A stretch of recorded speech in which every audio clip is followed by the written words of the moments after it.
a young woman's body is discovered on the steps of a trailer. She had the deep stab wound in the left side of her neck. Oh my God. Her identity is unknown.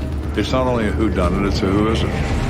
As the investigation heats up, a terrifying pattern emerges. There are 3 homicides under investigation in less than 10 days. Let's go, man! Could this be the same guy? Yeah, it could. If that is so, we got a serial killer on our hands.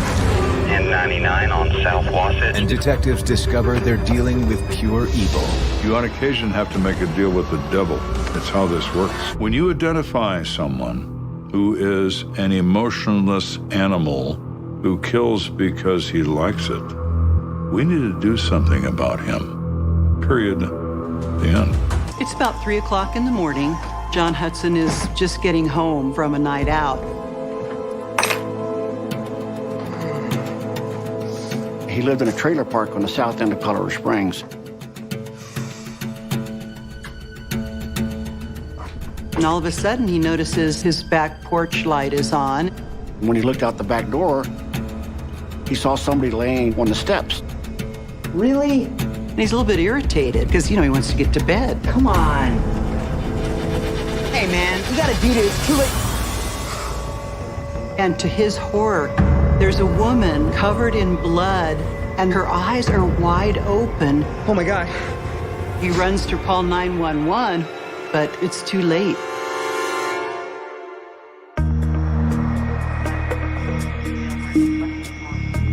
In the days of 1975, I'd been employed as a policeman for 2 years. I was 27 years old. I was working in the west side of the city of Colorado Springs as a sector officer. You're assigned to a specific geographic zone within the city. Dispatch to all units. We have a possible 1099 on South Wasatch. All units in District 7, please respond. In 1975, a homicide was at 1099, but it wasn't in my part of town, so I wasn't permitted to go there. I wanted to go there so bad I could taste it.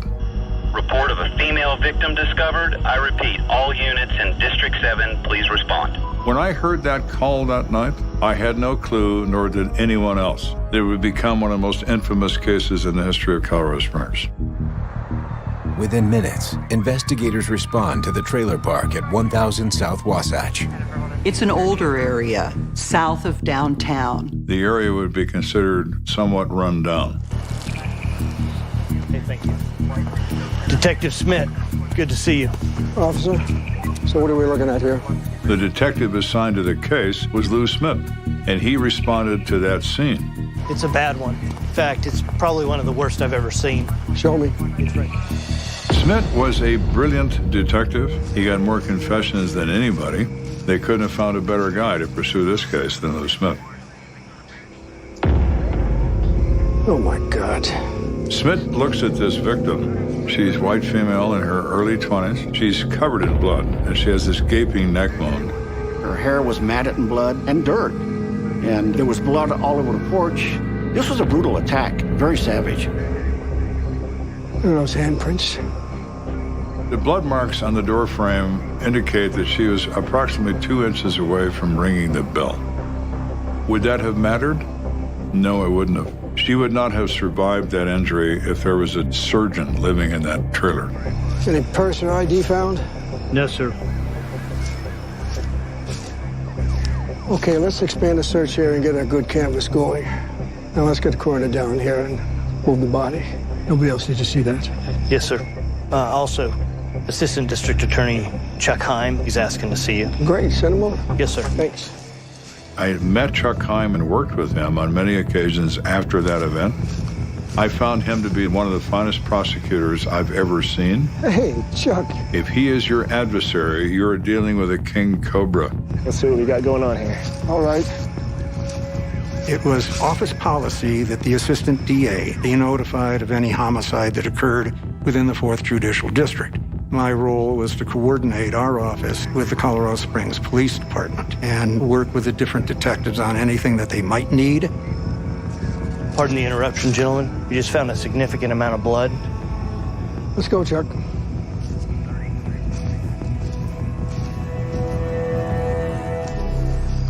The investigators follow a trail of blood to where it begins, 50 yards away. This must be where the attack happened. And look at these tire tracks. Looks like there must be a getaway car. It's likely she steps out of that car, either already wounded or is attacked outside the car. She then tries to seek help, and the perpetrator flees in the car in question. Let's rope this place off and look for a murder weapon. Will do. You said the trailer owner is the one that called us in? Yes, sir. John Hudson is his name. Last I saw him, he was sitting on the steps on his front porch. Okay. He's the last person to see her before the police got there and started their investigation. Is it possible that she knew him?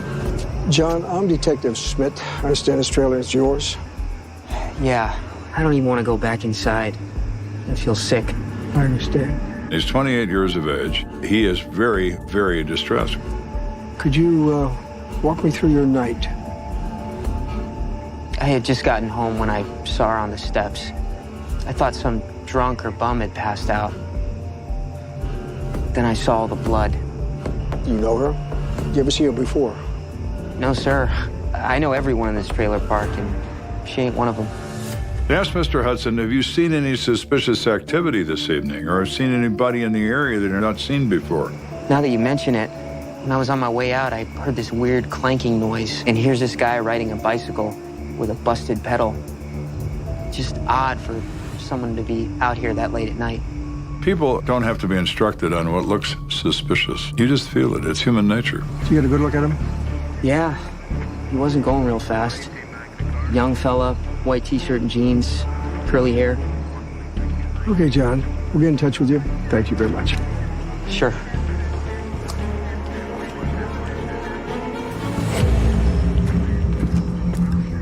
Poor kid. Yeah, no kidding. All right. The sun should be showing her face here in about half an hour or so. So let's... And he heard a clanking noise. When he looked, it was a young guy on a bicycle. There he is. White t-shirt, blue jeans, and a clanking pedal. It's the middle of the night. You're out here riding a bike? Hey, kid, get over here. Right away, you're suspicious of this guy. He was seen prior to the murder, and now he's seen after the body has been found. We need to talk to him and find out what he can tell us about this. What's going on? What are you doing out here, son? What's your name? Alex Calzado. I was just on my way to get some beer. You went out to get a beer at this hour? Mr. Calzado is nervous, and he's acting oddly, and his body language is very resistive. Is it because he's involved in this murder? Could be. Look, man, I don't want any trouble. I'll just get out your way. Sit tight. So Lou calls the police headquarters and said, run this guy's name for me and see what you can tell me. And the dispatcher came back right away. We've got an A. Calzado listed here, active warrant for assault with a deadly weapon. What type of weapon? A knife. You're not going anywhere, kid. So Alex now has even more explaining to do than he had 2 minutes ago. Who are you, Alex? And what the hell are you doing here? Oh, my God. Lou Smith's assigned to investigate the violent homicide of a young female who is unidentified. And a suspicious person, Alex Calzado, has been observed in the area. Not so fast. He's wanted on a warrant involving the use of a knife. And he's brought into police headquarters for further investigation. I was with my buddy Jose all night. The only time I left was to get more beer. I swear. Alex tells Smith that he has no knowledge of a killing. He didn't kill anybody. So you're telling me you went on a 5 a.m. beer run right next to a murder scene? It's the truth. You can ask my friends. You can ask the store clerk. Check it out. Well, you want to look into his alibi, so Lou did that. Checks out.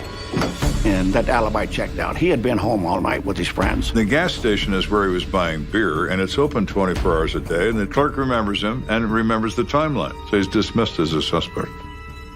All right. Get him out. So Mr. Alex Calzado is arrested on a warrant for assault with a deadly weapon, but he's not involved in this killing. Detective Smith, we're ready for you down at the morgue. Thanks. Chuck, go for a ride. Let's do it.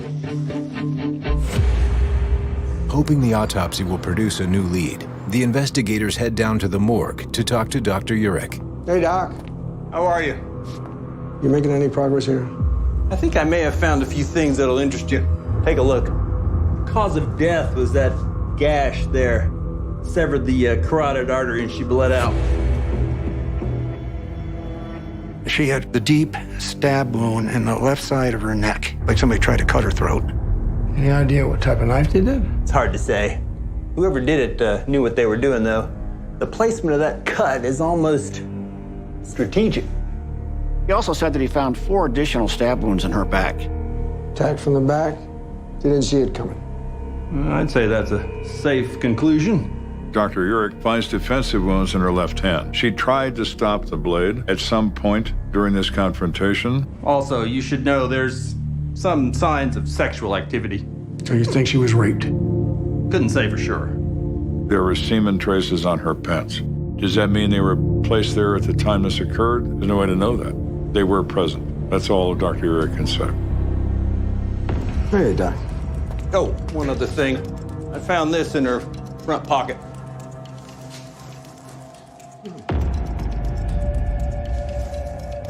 He was unable to find any type of identification, but he did find 1 golden key in her jeans pocket. There's no telling what this key opens. Hopefully this will lead us somewhere, because so far we have nowhere to go. I think we got something here. We have a dead girl whose identity is unknown. It's not only a whodunit, it's a who is it.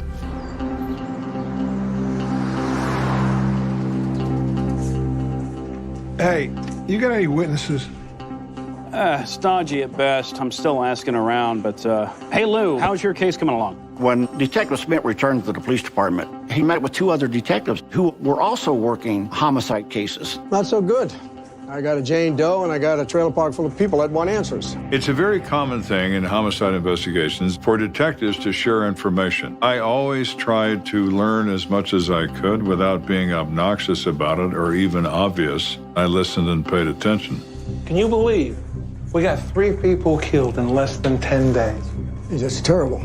That's extremely unusual in 1975 in Colorado Springs, Colorado. Concern begins to build that there's something more to this. Keep me posted. You bet. Excuse me, Detective Schmidt? I couldn't help but overhear it just now. Do you think these murders are connected? It's too soon to tell. The motives are all different. We have drugs, we have robbery, we have a possible sexual assault. Oh, wow. When Smith has these conversations about these other 2 killings, there's no real connection to them other than the level of violence and the proximity of days. Could this be the same guy doing these crimes for different reasons? Yeah, it could. If that is so, we got a serial killer on our hands. A serial killer is a different breed of cat. He considers what he's doing over a period of time. It's not a single event, it's a series of events. We need to find him before he strikes again. Sounds like you got your work cut out for you.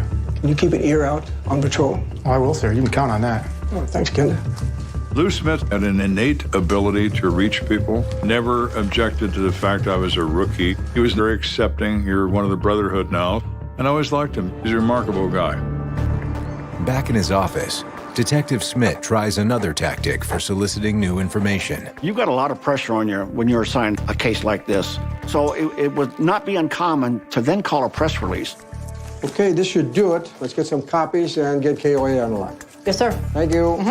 When I was in television, we would be talking to the police department several times a day on the phone. Their information officer would, set up an interview with us with one of the detectives. We are very careful when we release information to the press. We're asking anyone who may have any information to call the Colorado Springs Police Department immediately.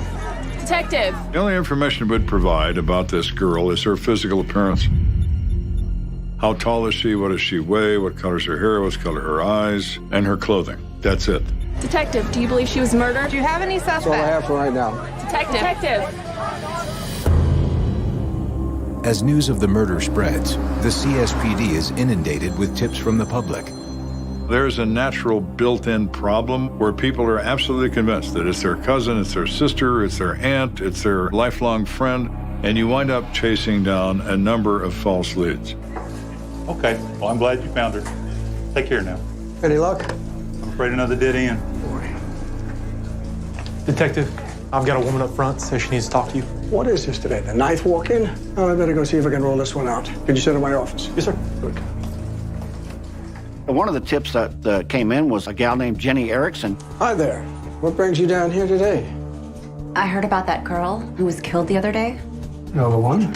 I live right around the corner from there, and you see, that very same day I saw a man walking, and his shirt was covered in blood. You know who he is? She's seen this individual before, is close by to the area where the victim was found, and she's able to point out the apartment he lives in. Well, somebody covered in blood in the crime scene area would certainly work. So they're very interested in who this guy is. And you're sure that it was the same day? Positive. We'll check it out. Thanks for coming down, Jimmy. He either has to be part of this or he's not. He has to be cleared or arrested, one of the two.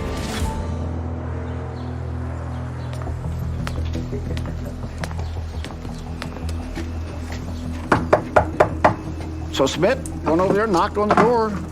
Yes? And sure enough, this individual's got a cut over his eye. Sir, I'm Detective Smith. Do you mind if I come in and ask you a few questions? Guess so. Well, could he have gotten that cut in a fight with our victim? Very well could have. Inside, Smith sits down with 31-year-old James Conley. What's all this about? Mr. Conley, we have reports of you seen in the same area where a murder took place. You were covered with blood. Can you explain it? Mr. Connolly reports that he was recently in a motorcycle accident and it adversely affected his equilibrium. He has great difficulty in walking and now he has to use a cane. But he went out the other day to buy some beer at the gas station he frequents, and he had forgotten his cane. I took a nasty fall on the way. I split my eye open, damn near bled through my shirt. I see. Now, any policeman knows that a head wound bleeds profusely. There are many capillaries in your scalp and your forehead, and when you get even a minor injury to your forehead, you are covered in blood, and you look like you're going to die any minute. So that's a very reasonable explanation. Can anybody verify that? I suppose the gas station clerk. I bought beer and bandages from him. Actually, I have the receipt.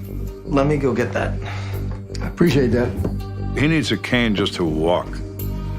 It would be very difficult for someone who has difficulty walking to engage in a physical confrontation with a resistive victim. Made this purchase at 3:15 p.m.? Sounds about right.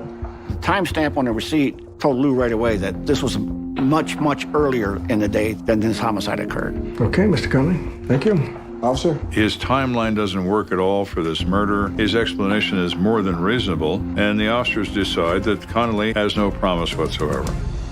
Back at the station, it's all hands on deck to wade through the endless flood of tips. Excuse me, Detective. There's a woman on the phone for you. She says she's your Jane Doe's roommate. Another one of these tips? You're going to want to take this phone call. She's online, too. It's always difficult to take anyone seriously when they call in to report they know who it is, when you've already had 100 people do that, and 100 people were wrong about it. Detective Smith? I know it's her. I know it's my roommate. I haven't seen her in days. Okay, slow down. What's your name? Pamela Roost. Listen, she always comes home eventually. She carries her apartment key with her everywhere. What did you say? It's a gold key, a single gold key. She always keeps it in her front jean pocket. This is very specific information that was never released to the public. So here we have someone who knows something that nobody knows, that the person carries a key in their pocket. Well, my. After hundreds of people, we may have found the magic one. Lou Smith has been assigned the gruesome homicide of a young female who is yet unidentified. Cause of death was that gash there. But now, finally, after hundreds of tips, we have a person that seems to be extremely promising. I know it's my roommate. She knows things that no one else would know that wasn't associated with the case. After finally catching a potential break, investigators rush to meet the tipster, Pamela Roost. Now, Pamela, you told me that your roommate carried her apartment key in her pocket. Yes, always. This look familiar? That's it. It's very important to get the identification as quickly as possible. And once you've got that, you have something that will start you down the right path. May I? Please. Smith inserts the key in that door, and it unlocks it. He knew then that he probably just identified his Jane Doe victim. But Smith still needs her to positively ID the body. I'm going to show you a photo. Can you do that? That's got to be just very traumatic and very stressful, and, you know, the kind of thing where your stomach's churning. Oh my God. That's her. That's Karen. It's a huge step up in this investigation. Her name is Karen Grammer. What can you tell me about her? She was just so lovely. Karen Grammer was your typical 18-year-old starting out life. She was adventurous. She was kind of a free spirit. She liked poetry, and people liked her. She says she came here to find work in the restaurant business. She's a waitress by trade, and we met and became roommates and became friends. She has family here. We'd like to notify them. No, they're mainly in Florida. God, her brother's gonna be devastated. They were very close. Karen Grammer was, in fact, the sister of Kelsey Grammer, who went on to become a very famous actor. Their father was lost to them when they were young. So they leaned on each other. They were close. Who could have done this to Karen? She didn't have any enemies in the world. Everyone loved her. Well, that's what we're trying to find out. Now, when is the last that you saw her? She said that Karen works the evening shift at a seafood restaurant, and the last time she saw her, she went to work, and she never came back. I didn't know what to think. And that was the night of the murder. So we know that Karen Grammer was at the seafood restaurant the night she was killed. Do you have any idea where this seafood restaurant is? It's over on Academy. The seafood restaurant is several miles across town from where she was discovered. So how did she get from the seafood restaurant to the place where she's found in a relatively short amount of time? How'd that happen? I noticed she wasn't wearing glasses in the photograph that you showed me. Did you find them? Why do you ask? Her roommate said that she was almost as blind as a bat, that she wore very thick glasses. Well, those glasses were never found. And then the question becomes, where are they? Thank you, Pamela. You've been a great help. With no time to waste, Smith heads over to the restaurant where Karen worked. Did she show up for a shift? Did she work all day? We can find out a lot from the people that she worked with. Excuse me, sir. You work here? I do. I'm the manager. How can I help you? Smith meets the manager of the place, and he remembers Karen being there that night. He was a little annoyed that Karen never showed up for the rest of her shifts. Karen may not have a job with us much longer. We haven't seen her since. He doesn't realize what's happened to Karen Grammer. I'm sorry to tell you this, sir, but Karen's been killed. Oh, my God. He's incredibly distressed and immediately willing to do anything he can do to help. You know, Tyler worked that night. Maybe he can help you. Thank you. The cashier is Tyler Harrington. Hi, Tyler. I'm Detective Schmidt. Tyler had just overheard the conversation that Karen is dead, and he's very distressed. Oh, my God. I didn't think those guys would actually hurt her. And Smith said, what did you say? What guys are you talking about? What have I done? He says the night she was killed, 3 guys came in here and one of them pulled a gun on me and tried to rob the place. I had already emptied the cash register and I had nothing, so they left. But then he saw them approach Karen and start talking to her. God. So Smith's immediate thought is, could this have been a robbery gone wrong and Karen Grammer was collateral damage? That could very well be true. We're going to have to find out. Didn't see it coming. Lou Smith is investigating the violent death of Karen Grammer. He encounters a cashier at a seafood restaurant where she was employed, who says that an attempted robbery took place. It's fairly clear to Smith this could be connected to this homicide. After countless dead ends, Detective Smith believes 17-year-old Tyler Harrington might be the key witness he's been searching for. Now, wait a minute. Are you telling me that you saw the suspects talking to Karen after they just tried to rob you at gunpoint? Yes. Yes. All of a sudden, Tyler Harrington has provided him with what is likely to be the prime suspects in this case. What I need you to do now is start from the beginning.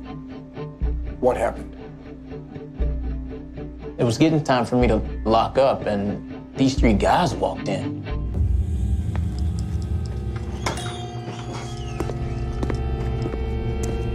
Excuse me, we're closed. Not anymore. Give me all your money. And one of the males opened his coat and showed him a gun. I'm not playing. Give me all your money now. I swear I don't have anything. I swear. Tyler said, the register's already been cleaned out. There's nothing here. So it's a botched robbery. There's no people to rob. There's no anything to rob. How did you get them to leave? I told them I had someone waiting outside for me, and they got spooked, I guess. Well, did you? No, but I didn't know Karen was out there. Tyler says he looks out the window and sees these guys talking to Karen. Now, maybe these three guys assumed that Karen was the one waiting for Tyler. Did they decide that Karen Grammer is a witness to their attempted robbery and make a decision to take her? Why didn't you report I didn't want to get in trouble. I was supposed to have already locked the door. If I would have did that, man, none of this even would have happened. What happened to Karen is not your fault, son. He was just too scared to say anything to anybody. Now, at his age, that's understandable. There's a fear factor there that's unexplainable to somebody who's an adult and understandable to somebody who's a kid. Now, what I need you to do is try to remember everything about these individuals. Right. Well, there was three black guys. Definitely military. Why did you say that? He had the impression that they were military, as they had short, high and tight haircuts, the military-style cut, and one of them was wearing a field jacket. Okay, Tyler. If you remember anything else, call me. Understand? Yes, sir. So now, going from 0 to 60 miles an hour in this case, we now know we're looking for three black males with military haircuts. When Smith returned to the station, he encounters Detective Burns and Detective Adams, and they're discussing their investigations into their homicides. So they all sit down, because now Smith's got something to say. Sounds like we're looking for a couple of military guys. Black males, armed. Yeah, that's interesting. The witnesses gave me the same description in my case. No kidding.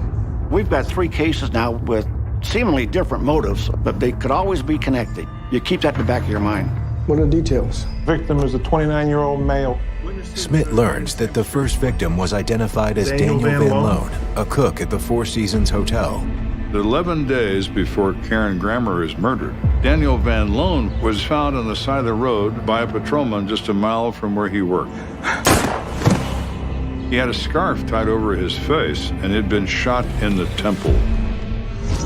And only 3 days before Grammer's death, Winifred Prophet, a soldier stationed at Fort Carson, was also murdered under mysterious circumstances. Detective Adams says that Winifred Prophet was found stabbed to death at Prospect Lake. They stabbed him in the chest with an Army-issue bayonet. People in the area said they saw a group of black males in a green vehicle cruising around. Any idea who that might be? We're not sure, but we may all be looking after the same guys. You know, I'm starting to think the same thing. They start thinking, do we have serial killers on our hands? If they are the same guys, they are incredibly dangerous. They kill without compassion. Detective Schmidt, I'm sorry to interrupt. You have a phone call in your office? It's pretty urgent. Trying to say who they were? No, sir. Thanks, Kenda. Well, fellas, let's gonna have to circle back on this. You got it. Later that day, Detective Smith gets the break he's been looking for. Detective Smith? I'm calling from the New Orleans District Attorney's Office.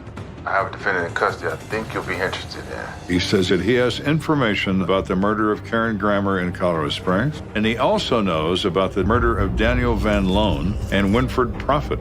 You got to be kidding me. Could this be the key piece of information to catching a serial killer? It most certainly could. Lou Smith is investigating the murder of 18-year-old Karen Grammer, but has learned of two other investigations involving the murder of Daniel Van Loan and Winifred Prophet that are connected. I think you'll be interested. A district attorney's investigator in New Orleans says he has a defendant in custody who knows everything about all three murders, and he's willing to trade this information in exchange for leniency.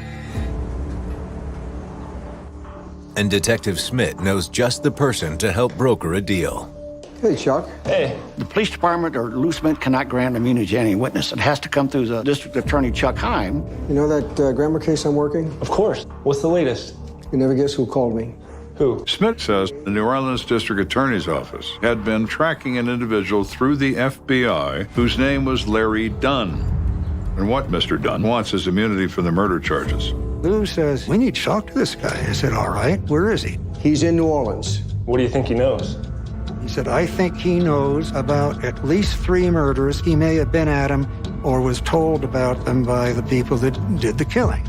Interesting. Let me just make a quick phone call. All right, I'm gonna go get back.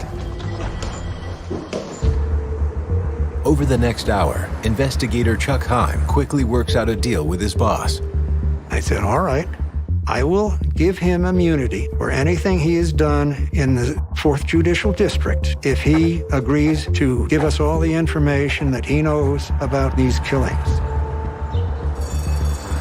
And so we went down on an afternoon flight to New Orleans, and we interviewed him the next morning at the New Orleans House of Detention. Sure appreciate you giving us a call. Nice to meet you, fellas. Glad you made the trip. Seems like Dunn's ready to talk. Let's get in there. We went in there and shut the door.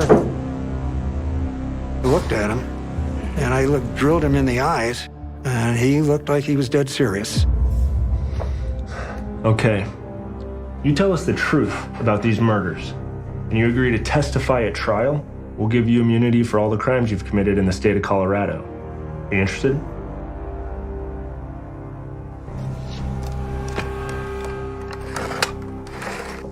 Immunity transactions are conducted with the following caveats. In no uncertain terms, that you need to spill your guts. You need to vomit your information all over this table. And if you leave out one single fact, we're going to burn you to the ground. You on occasion have to make a deal with the devil. It's how this works. Now, tell me about Daniel Van Loan. Well, we needed the money, and he seemed like an easy target. Dunn said that he, another guy named Freddie Glenn, and another guy named Michael Corbett waited for Mr. Van Loan to get off of work. Daniel Van Loan was a cook. They decided, let's go rob him. Get him out the car! What are you doing? Let's go! Please help! Hey, blindfold his ass! Don't do this! Get on your knees. Get on your knees, man! I'm begging you, I got a wife and children! They shot him in the head. Check his pockets, man. Oh, come on, man. 50 cents? And robbed him of a mere 50 cents and left him in a ditch on the side of the road. The guy was a bust. He had like 2 quarters on him. What happened next? There was that one guy, Winford. Dunn said they next targeted Winford Prophet, who was a soldier that they all knew. They had arranged a bogus drug deal to lure Winford Prophet to Prospect Lake. Hey, guys. Prophet, give me all your money. What? There was no deal going down. They didn't have any marijuana. They wanted to rob him. What are you doing? That's right, your money. Freddie, come on, man, please. Freddie Glenn stabbed him in the chest and then gleefully told people about how lovely it felt when he stuck this bayonet into this guy's chest and felt the bones crunch. I mean, these guys are animals. It's not that they're trying to get money. Michael Corbett and Freddie Glenn are killing because they like to kill. I want to talk about Karen Grammer. Why don't we start from the beginning? The night of June 30th. It was me, Corbett, and Glenn just chilling at the apartment. Glenn got the idea to make a few hits, which is nothing new. How do you mean? Larry Dunn said that they were all in the military together out at Fort Carson. But they were always in trouble. They were robbing fellow soldiers, and they're all together on this evening.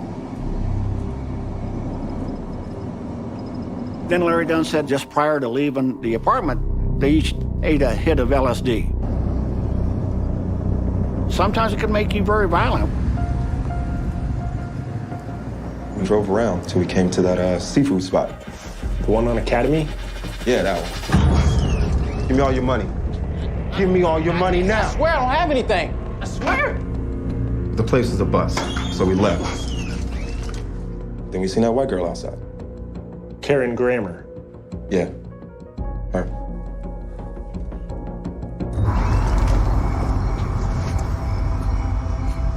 Karen Grammer was standing in exactly the wrong place at exactly the wrong moment. Hey. How long you been standing out here? I'm just waiting for my friend to get off work. She's seen us, bruh. She's seen Wait, us. so what? Enough of this. You know what? You come in with us. Come on. Get on me! Help! Help! Her fate was sealed the moment she crossed paths with these killers. They saw her as somebody that they could kidnap and brutalize, and that's what they wanted.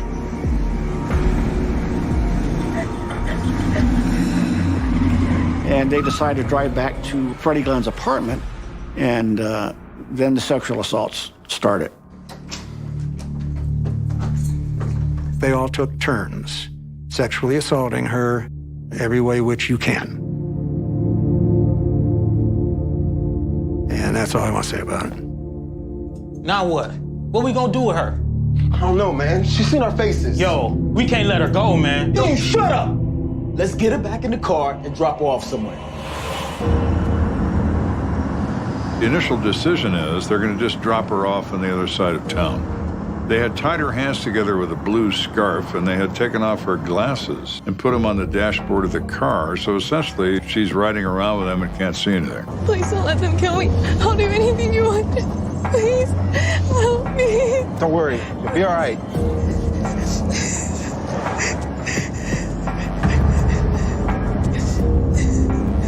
They came across this alley next to a trailer park on the south side of the city, and Dunn says they decided this was a good place to let her go.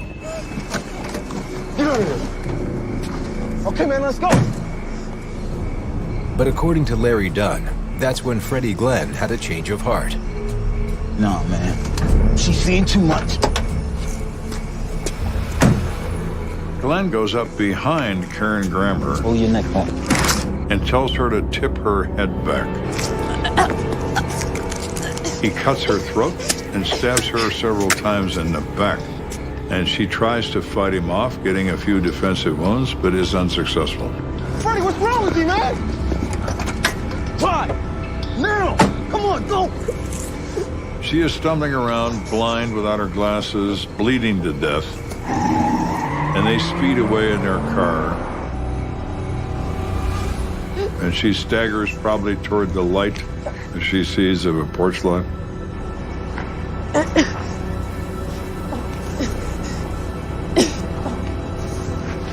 To still be alive and crawl along the ground, clawing her way, touching, seeing a door, thinking, maybe I can get some help. That's the hard part, is to know what she went through. She was able to get to Mr. Hudson's trailer, where she ended up dying.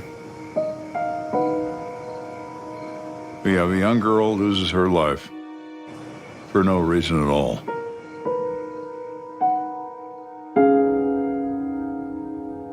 I think we've heard enough. Officer. Larry Dunn agrees to testify against Corbett and Glenn and receives immunity for his involvement in the 3 murders. This information from Dunn is sufficient to obtain arrest warrants for Freddie Glenn and Michael Corbett. They tracked down Freddie Glenn and Michael Corbett, arrest both of them, but they both lawyered up. Well, you know what? We don't need you to talk. We got what we need. There is more than sufficient case here to put them away forever. Freddie Glenn and Michael Corbett are convicted of 3 counts of first-degree murder. They are sentenced to life in prison. Michael Corbett died in the summer of 2019 in his cell at the age of 64. Freddie Lee Glenn remains locked up in the Colorado State Penitentiary.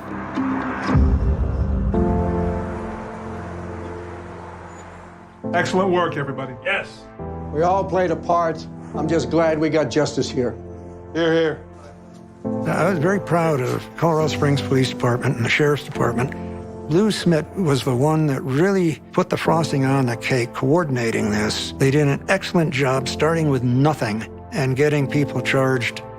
It was inspiring for me to see the level of competence of the police department. Made me proud to be a policeman. Just want to congratulate you, sir. Amazing work. Thanks, Kenda. It further inspired me to want to get there. I wanted to be one of those homicide detectives. And I was a very fortunate fellow that I was able to do precisely that. Although her killers were caught, the tragic loss of Karen Grammer will forever haunt those who loved her. Let me talk about my sister for a second. She graduated at the head of her class, and then she decided to go to Colorado Springs because she had a boy that she liked. She was a terrific kid. She was a wonderful, wonderful person. I miss her all the time. Karen Grammer was an 18-year-old girl with her whole life in front of her, taken by extreme violence for no reason at all, and killed for the thrill of the killing. The sickest possible form of murder. 2 murder investigations from the case files of Lieutenant Joe Kenda. First, a quiet evening is pierced by gunfire. Please, God. He's been shot in the back and it exited his chest. Lieutenant Kenda is on the hunt for a faceless gunman with a mysterious motive. Our question is, why did this happen? Did he make somebody mad? Was he at the wrong place at the wrong time? That name hit me like a slap in the face. You come out, we're coming in. Then, an attempt to settle a score turns fatal. Do I know you? Whoa! At that moment, I was very upset, pissed off. Jealousy and rage and possession. It's a pretty bad cocktail. Murder's like the economy. It goes up and down. You have good years, bad years. Something I've always found interesting, when murder is down somewhere, it's down everywhere. It's almost as if there is a national biorhythm. But could I explain that? No. Clyde Williams and Barry Loggins were driving home after a 4th of July get-together. It was a nice summer night. They had the windows down.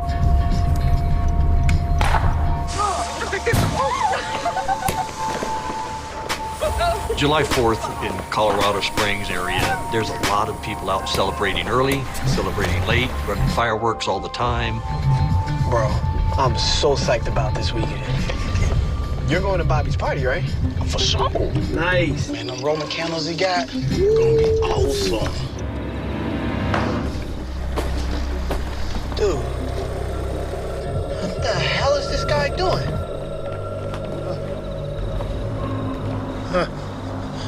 God, help me. Please. Please. Yo, what happened, man? Oh, my God. What are we gonna do? They see that he's been shot. This guy is in bad shape. He's bleeding profusely, and he subsequently loses consciousness. Oh, no, dude. Wake up. Wake up. Wake up. Somebody help. Call 911 now. Is he okay? Call 911. Yeah. Oh, my God.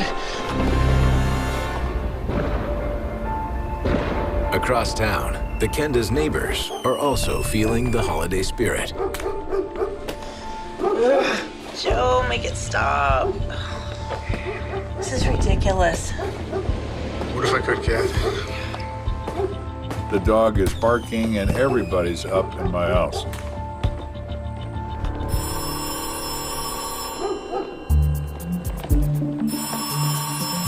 Well, we certainly know who that is at 2:15 in the morning.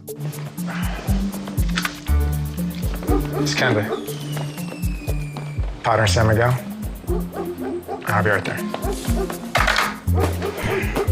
Sorry, Kat. Be safe, honey. I will.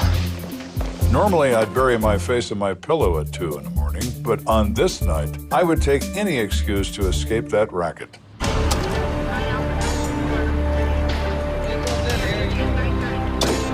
"30 minutes later, Kenda steps out onto East San Miguel. Hey, Mike, so what do we got? The Vic is 27-year-old Donald Zampa, shot once in the back. He's currently at Memorial Hospital in critical condition. Donald Zampa is 27 years old. He's only been in Colorado Springs for a few months, and he is a maintenance worker at a local motel. Any witnesses? The two guys that found him didn't see anything. Now, we are currently canvassing the neighborhood as we speak. Is this our guy right here, huh? Right there. The crime scene itself is bloodstained, of course, and there's some medical waste laying around, and also the shirt and sport coat worn by the victim. It is unusual to find someone wearing a sport coat and tie in this neighborhood at 2:30 in the morning. So where did he come from, and where was he going to, and what interrupted that? Now, the slug is over here. CSI said it looks like 38. So it went right through him, huh? Yeah. He's been shot in the back, and it exited his chest.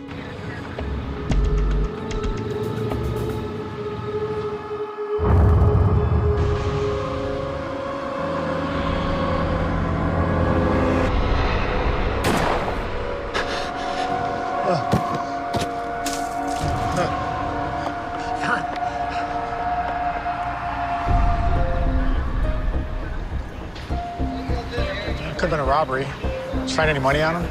You know, I thought the same thing, except that his wallet's still in his pants right there, with 20 bucks still in it. Huh. Well, that's strange. If this is a robbery, why wouldn't they have taken his wallet? It could be an intentional assault against Donald Zampa for some reason, some perceived wrong he's committed against someone, some enemy of his. At this point, we have many more questions than we have answers. Hey, Sergeant. Got the kid that called in the shooting if you want to speak to him. Sure, where is he? It's right down here. Chris Powell is a white male, about 18 years old, kind of small in stature. Can you tell us what you're doing out here tonight? Well, I wasn't out. I was at my buddy's place down the street. What were you doing there? I'm staying there. I came from Ohio, so I'm kind of figuring out the job situation. You know, it's really hard these days. Yeah, I understand. But tonight, how'd you end up calling the police? He tells us that he hears a gunshot. He looks out, he sees the victim down and sees two other people running up to him to help. So I figured the best thing to do was call you guys. So you didn't see the shooter or anyone suspicious? No, sir. No, sir. You look extremely nervous, Mr. Powell. Is there more to this story that you're not telling us? Is everything all right, Chris? Yeah, I'm fine. It was just crazy to see, you know? That's all. Is that guy gonna be okay? We don't know. Thank you. He was awfully nervous. Sure was. Here's an 18-year-old, probably has never seen somebody shot. He may not be hiding anything, but we, being cops, are gonna question that. Hey, Sergeant. We just got word from the hospital. Victim's conscious. Okay, good. I'm gonna take a ride over to Memorial. I want you to go ahead and supervise the rest of the canvas. I'll be right back. You got it. This is good for us. There might be something he could tell us that'll help clear up this matter.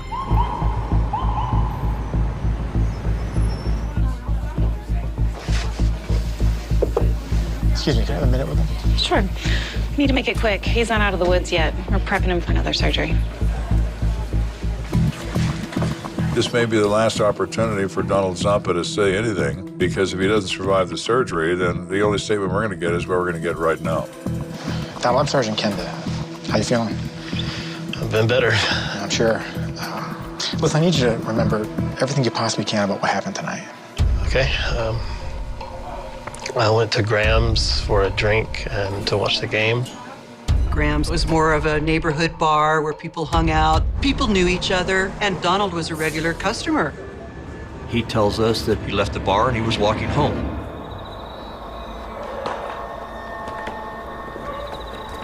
As he's walking, he hears somebody yell at him, "Don't turn around." "Whoa, man." And he feels what he believes to be a gun pushed into his back. Keep your hands up and get on your knees. Come on, man. Easy. I had no idea what was happening, so I just did whatever the guy told me.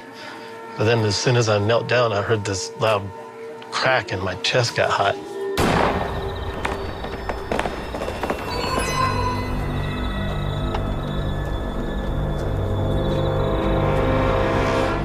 Then everything went numb and I couldn't move. So, of course, we asked Donald, do you have enemies? Is there somebody out to get you? It's, oh, no, I don't make enemies, I make friends. So that eliminates the possibility of most likely a known person to him. This is someone that doesn't know him at all. Sergeant, it's time to head out. All right, just one more question. Is there anything at all you can remember about this guy? Yeah, actually. He had an accent, maybe like a Hispanic accent. All right, well, thank you. Sorry, Kenda. I understand.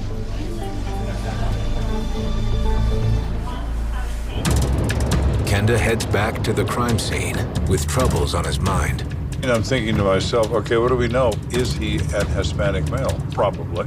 Does he know Donald Zampa? Probably not. We have very little to go on here, very little indeed. Mike? Hey, Kenda. You get anything at the hospital? No, I didn't get much. It says the shooter sounds Hispanic. That's funny. We got a witness who says he saw the shooter, thinks he looks Hispanic. Really? Well, now, maybe that's our guy.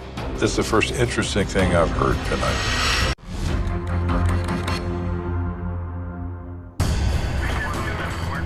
We're working on the shooting of 27-year-old Donald Zampa. All we know is his shooter sounded Hispanic. But now we have a witness who claims to have seen the shooter. Our witness is Edward Esserly. He's living immediately adjacent to the scene. We were told you saw something tonight? He reports that he has been up and down during the night because in the last several days, they've been having problems in this neighborhood with break-ins of cars.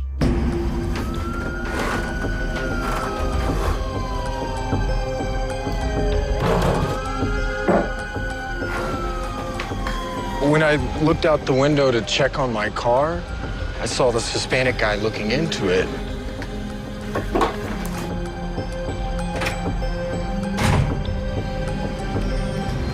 But when I got outside, the guy was gone. And then I heard the gunshot, and I got the hell out of there. So could that mean that this Hispanic male was looking to steal something out of cars? And at that moment, he notices Mr. Zampa strolling down the street. And does he decide he needs to remove a potential witness? Don't turn around. Keep your hands up and get on your knees.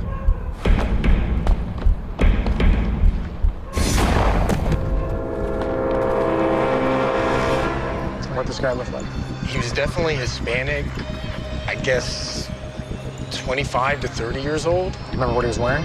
Yeah, he had on this weird-looking Hawaiian shirt. A Hawaiian shirt. Is this guy possibly the suspect? We don't know, but that's where we're headed at this point. Hey, Sarge. Hey, we've still got a guy matching that description. Where is he? He's in the cruiser. Thanks for your help. Well, could this be our mysterious man? Step out.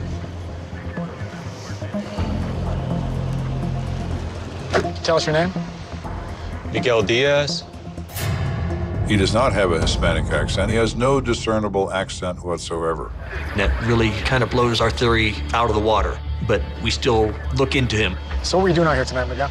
I was on my way home, and I heard a couple guys shout that someone got shot. Saw the guy lying on the street, so I ran off, found a payphone, called 911. You check on that for us? Yes, sir. Okay, well, we got some reports of a guy in a Hawaiian shirt peering into vehicles. Can you tell me about that? I just really like cars. Checks out. We were able to confirm that he had called 911 to report this crime. So his story is holding true. Maybe he's a BMV suspect and not a murder suspect. Okay, Miguel. You're free to go. Just make sure we get his name to burglary with him. You got it. So we're still at the beginning. Who confronted Donald Zampa? It wasn't Miguel. Then who was it? Over the next few days, no new leads materialize. Everyone we've encountered so far who could be, might be the guy is not the guy. The only good news is Zampa continues to live. But an unexpected tip is about to send the case in a whole new direction. Sir, there's a call for you. Somebody from Cincinnati. Want to talk about the Zampa case? Cincinnati? Which line? 2. It is unusual to get a call from another state about a case that's only a few days old in your city. That is a real indicator that whoever is on the other end of that phone has some direct knowledge. Sergeant Kenda, who am I speaking to? Hello, sir. Yes, my name's Charles Norton. I'm calling because my stepson has something he needs to talk to you about regarding the shooting the other night. And who's your stepson? His name is Chris Powell. Chris Powell, huh? That name hit me like a slap in the face. You mean the nervous little kid that was at the crime scene? Hello? We were suspicious at the time that Mr. Powell knew more than he was saying, and we were right.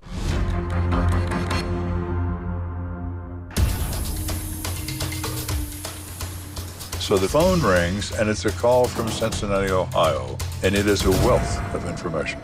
Chris is Sergeant Kenda. You remember me? Yes. And you have something you need to tell me?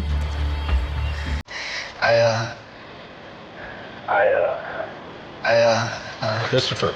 You can hear in the background his stepfather basically saying, you either tell the truth or you're out on your ear and you have no place to go. I didn't tell you the whole story. I didn't think so, Christopher, so here is your second chance to be truthful. The other night when I said I was at home, I was actually headed home with a friend of mine. He identifies his friend as Rodney McFarland. He's 21 years old. Mr. McFarland, he's a white guy? Yes, sir. We're kind of questioning this because we're looking for a Hispanic male. All right, so what happened? Well, Rodney was driving. No. What's wrong, man? And as soon as we pulled up on the San Miguel, the car stalled. Oh, no, come on, you piece of crap. Rodney's upset because he didn't have any money to fix this car to make it run. And they both see this guy coming toward them on the sidewalk, wearing a suit and tie, and he's obviously drunk. Look at this fool. Rodney turns to Powell and says, I'm gonna get this guy. I'm gonna rob him and take his money. Oh, you can't just rob the guy, you know? What if you get caught, huh? Don't worry. Disguise my voice. And he told me he was gonna speak in a Hispanic accent, so the guy wouldn't be able to identify him. Chris Powell's explanation for the accent gives newfound credibility to his story. The only person who knew that was the victim, and the only way you could know it is if you were standing there like you said you were. I absolutely believe Mr. Powell has come forward, finally, with the truth. So what happened next? Well, he ran up to the guy. I heard a bang, and I just started running. You know, now listen, I tried to do the right thing, you know, by calling the police. It's just that I got a little scared afterwards. So, I'm back here with my folks in Cincinnati. Chris wanted to do the right thing, and he maybe needed that extra support from his family to come forward and give that information.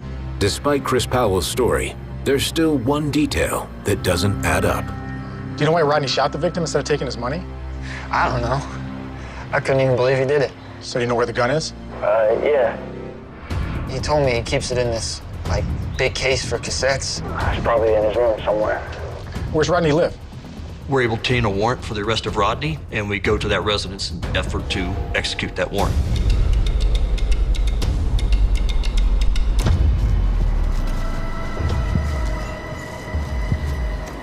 You make an assumption that Rodney is armed and he's going to resist, so you approach guns drawn.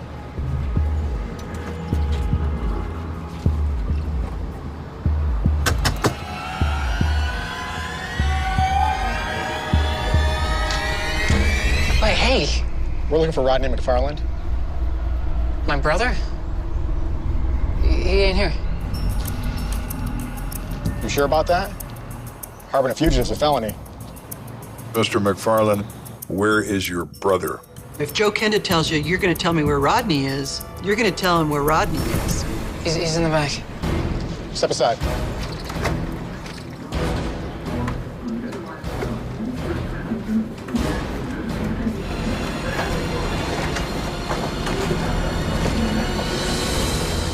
This is a very intense and high-risk operation at this point because he could be on the other side of the door just waiting for us to come in. Right! This is the police! Come out with your hands where we can see them!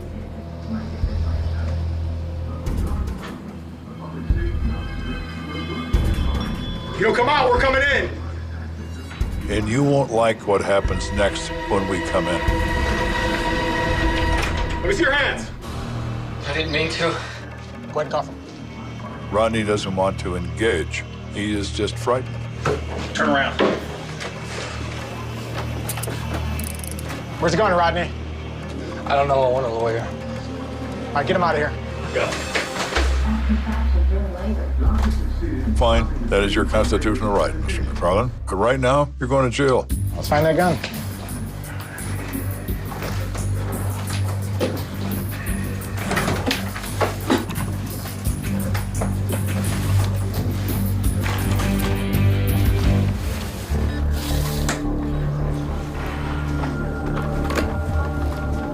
Hey.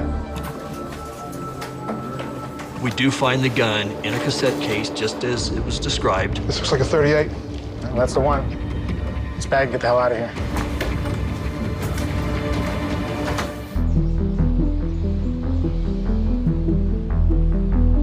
Although Rodney McFarland refuses to talk, ballistics testing on the gun does all the talking Kenda needs. The gun is determined to be the weapon that fired the shot that entered and exited Mr. Zampa, and further, the weapon is defective. It would easily fire without touching the trigger. It's a defective piece of crap, is really what it comes down to. And if you think about our case, it could very well be just that. The defective gun caused this to be a shooting as opposed to just a robbery. Evidence of a faulty gun gives Kenda a much better understanding of how events unfolded the night Zampa was shot. Damn it. Just try turning it back on. Look, it ain't gonna work. The hell am I gonna get the money to fix this damn thing? He's complaining that this thing is nickel and diming him to death. And Mr. Zampa comes walking down the street in his coat and tie, and looks like he might have a few dollars on his person. McFarland has no knowledge of who Donald Zampa is or cares. He is a victim of opportunity. Look at what he's wearing. He's definitely got some cash on him. Hey, whoa, what the hell, man? What are you doing? Don't worry. This guy's my voice. Wait, Rod, stop. Don't turn around. Whoa. And Rodney McFarland is not Hispanic by any stretch of the imagination, but he used that accent to throw off the victim. Keep your hands up and get on your knees. Come on, man. Okay, now give me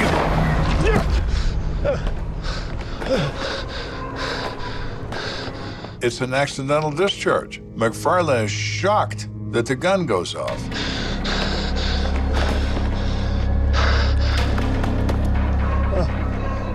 God, help me.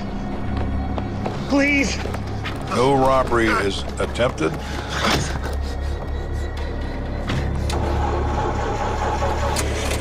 Now it's run away. It wasn't his intent. It was an accident, but it was an accident committed in the course of a criminal episode, which still makes it a crime. Rodney McFarland pleads guilty to attempted aggravated robbery and is sentenced to 10 years in prison. Chris Powell is cleared of all charges. There is a happy ending to this story, because even though Donald had all these cards stacked against him, he survived. He went on to fully recover and happily marry and have children and grandchildren. That would give you a whole new perspective on life, I think. Armed robbery is one of the only violent crimes where the victims are selected at random. In the case of Donald Zampa, what was his crime? Being in the wrong place at precisely the wrong moment. He's just a very lucky guy. He lived through it. Many don't.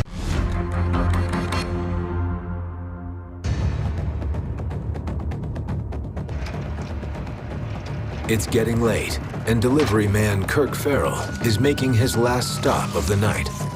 Kirk Farrell is a convenience store delivery man. He goes in late nights to multiple stores, takes out the old products, bring in new products, and he hears two cars pull up. Hey! There's a sound of a disturbance, people yelling.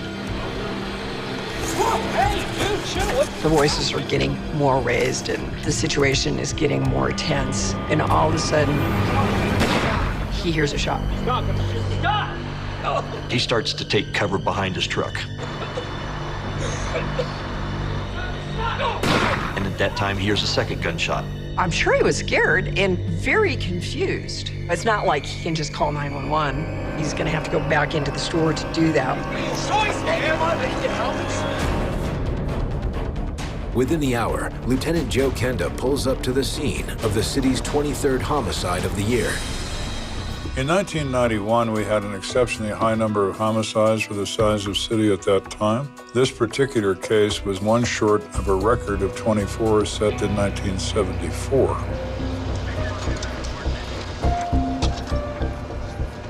Hey, Lieutenant. Hey, Gary. So what we got? We got one shooting victim, 21-year-old Todd Iverson. Kid was rushed to the hospital, but pronounced DOA. Any witnesses? Got a couple, actually, including the shooter. He's already in custody and so's his gun. Really? Yeah, we got his friend over here in this cruiser. It appears we have a major step up. We have the shooter and we have the weapon. All right, let's take a look at the scene. We have a puddle of blood on the sidewalk in front of the main window of the store, which is apparently where this victim collapsed. Toilet paper, huh? Yeah, I got a T-shirt here, too. That must have been hemorrhaging pretty bad. Most likely, all of these items were used to stop the bleeding on the victim before medical arrived. I got blood drops. There is a pattern of blood moving toward the two cars in the lot. Nice cars. Yeah, our victim was a passenger in this car with his buddy. And our suspect was driving this car with a friend of his. All right, I'm gonna take a look in the victim's car. Why don't you take the suspect's? You got it. So you have two sports cars where speed and power are important. It speaks to the personality of the owner. Looking at the interior of the car, there's no evidentiary value, nothing covered in blood. It's most likely then that our victim is shot outside of his car. Hey, Lieutenant, come take a look at this.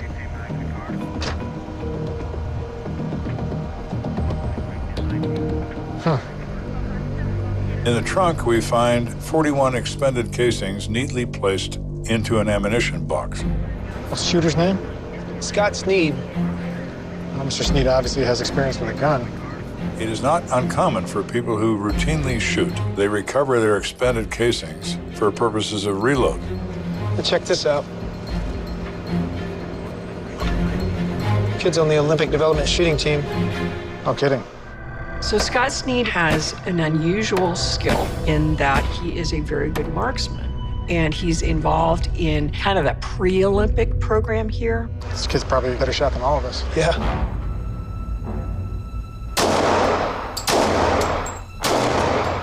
By the time they come out of that training program, they are scary good shots. Their rate of accuracy is just incredible. So, Mr. Sneed is very good with a gun. If he is going to shoot you, he is going to kill you. And Mr. Iverson has discovered that the hard way. Let's go see what he has to say.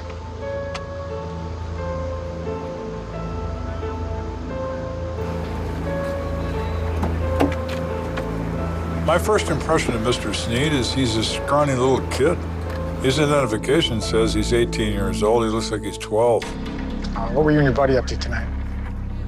Well, I mean, we were just out for a late movie, and we got hungry, and we knew that this was going to be the only place that was open. He says they were just going to run in, grab some food, and head on home. Man, I'm starving. Me too. Hey. That's a good... Yeah, what? Do I know? Whoa, hey, chill, bro. What's your problem? As soon as I opened this car door, this guy just rushed me out of nowhere. I had no choice. I had to defend myself. Okay, do you know Todd Iverson? I mean, why would he come at you like that? I've got no clue. I've never seen that guy before in my life. Okay. The mere fact that Mr. Sneed reports that he doesn't even know this guy leaves an enormous shadow of doubt in his claim of self-defense. It is not common for perfect strangers to violently assault someone they don't know upon first contact. Kenda wonders if Scott Sneed is trying to flip the script. People shoot people deliberately and try to call self-defense. They lie about it. Take him down to the station. Yes, sir. Wait, am I going to jail for this? I'll be down to talk to you later. I didn't mean to hurt the guy, I swear, okay? Why is it that Mr. Iverson is threatening Mr. Sneed if Mr. Sneed says he doesn't know Mr. Iverson? There has to be motivation. Somebody has to believe you're their enemy. You want to talk to the kid who was in the car with Scott? No, let's send him down to the station. I'll talk to him later. He's probably just going to back up his friend's story anyhow. I want to talk to the kid that was in the victim's car. Kenda is hoping Todd Iverson's friend can shed some light on what the issue between Scott and Todd was all about. So what's your name, son? Joe Fleming. How old are you? I am 17. How's Todd? Well, I'm sorry to say he's not going to make it. When I found out Todd died, it was a shock. Just couldn't believe it. It was unreal at that point. And I know this is difficult. Will you tell us how you knew Todd? Yeah, grew up together. I met Todd in the neighborhood because I saw him riding by on a nice BMX bike. So I jumped on my bike and went out and got to talking from there and just hit it off. But after Todd graduated, he moved to Arizona for trade school. So what was he doing here now? Just visiting. He got into town a few days ago. Tonight we were just celebrating him being home. We're all pretty excited to get all back together again and hang out. Our group of friends were just real tight. Tonight was awesome, man. I really missed you guys. We missed you too. I told Bob I was gonna convince you to stay for good this time. You can try. Hey man, pull over right here. Let's get more beer. Todd's the liquor source. He's 21. He can buy alcohol. When we pulled in, I recognized the car in front of us. Hey, that's Sneed's car. Oh, really? Let's get him.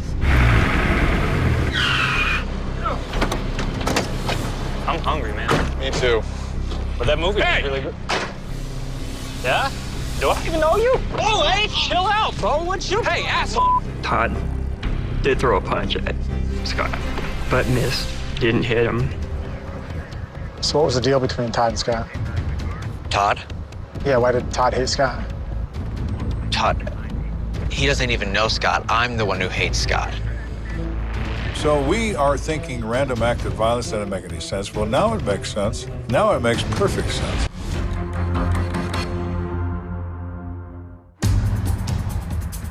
We're investigating the death of 21-year-old Todd Iverson. We were skeptical when our suspect, Scott Sneed, said he didn't know Mr. Iverson, but maybe he really didn't know him. We need to rethink that. So, Joe, you're the one who has a problem with Scott. What's it over? Well, his girlfriend Nikki is best friends with my girlfriend, but he's no good to her. Joe is not at all keen on how Scott treats his girlfriend. The other night, he had Nikki crying, and my girlfriend calls him to tell him off. My girlfriend was arguing with him over the phone, back and forth, and that's when I heard the threats. He said he would kick my girlfriend's ass if she came between him and Nikki. I would have knocked him out had he said that in front of me. Scott made me mad, but really didn't care for the way he treated his girlfriend and the way he was talking to mine. At the root of all of this is the normal high school drama that goes on between boys and girls. It was nothing. Perception, believed slight, perceived bad behavior, all that sort of thing. That's all. So if Scott's problem's with you, why did Todd go after him? I mean, I told Todd about Scott and all that he had done. And I guess he had had a few beers. Todd understood that Joe didn't like Scott. And he's probably the leader of this little clique and probably the enforcer should something go wrong. He was jumping out to protect my honor over something that I was pissed about. So what happened when Todd got out of the car? Todd took a swing at Scott, and I got out to defuse the situation. At that point, Scott had already pulled out a handgun. Hey, back off, bro. Whoa! Dude, come on, let's go. Let's forget about it. He fired a shot, went between us, which, you know, I backed off from there. I told Todd, come on, let's not do this. But Todd stayed there. I'm walking away. Next thing I know, I hear another gunshot. And now Todd's covered in blood. At that moment, I was very upset. Did not have a reason to pull out a gun. Worst thing that probably would have happened that night was a little fight. I understand how you feel. Thanks for your cooperation. Sorry about your friend. Joe Fleming's story is eye-opening and ultimately lends credence to Scott Sneed's claim of self-defense. Mr. Iverson is much bigger than Mr. Sneed. His size alone would strike fear into the heart of an 18-year-old kid. However, there is still one issue keeping Kenda on the fence. Now, a marksman like Scott's going to hit exactly what he aims for. And he shot him dead. I know. You think he would have shot him in a non-lethal area? And you know what? Maybe he did. Where is this victim shot? It's a demonstration of intent. As the sun rises, Kenda heads to the morgue in search of some answers. So the bullet perforated his right lung. He died relatively quickly. Okay, where was the entrance wound? Well, that's what's interesting. The bullet entered at his right shoulder, hit the clavicle, ricocheted downward into the lung. See right here where it fractured the clavicle? Yeah, that makes all the difference. The shooter, in this case, a competitive, trained shooter, can make that bullet go anywhere. And yet he selects the upper right shoulder. It is mere accident that the bullet happened to strike the clavicle and ricochet, lacerating the lung and killing the guy. Had that round been a half-inch lower or a half-inch higher, it would have been an entry-exit gunshot wound, treatable with the Band-Aids. So Scott was intentionally trying not to kill him. All right, thanks, Doc. Yeah, good luck, man. Kenda now wants to talk with Scott to see if his story does in fact line up with what he's just learned. I want to talk to Scott some more about precisely what he did when he decided to level that weapon at his opponent. That's the key to this case. That's the key.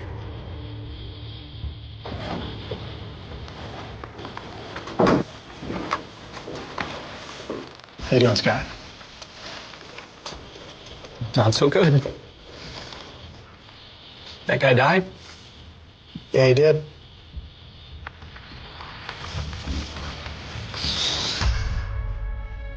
Scott, do you know where you shot Todd? Well, I was aiming for his shoulder, but I mean, if he died, then... What, did I miss? I mean, it's like I told you before, I didn't mean to kill anybody, I swear. I believe you, Scott. And no, you didn't miss. He aims for a non-vital area. He hits what he's shooting at, but more importantly, he only fires one shot. He's not out of control. He's not emptying the gun into this guy. He is trying to stop his advance. At this point, Kenda has a clear picture of what happened that night. Two cars, by fate, by karma, by whatever means, show up in the same place at the same time. Mr. Iverson, at this point in his life, had enough alcohol in him to provide him with a motive to demonstrate his machismo. Oh, yeah? That's the guy that did that? Well, I'm going to teach that boy a lesson. Hey! I'll help you?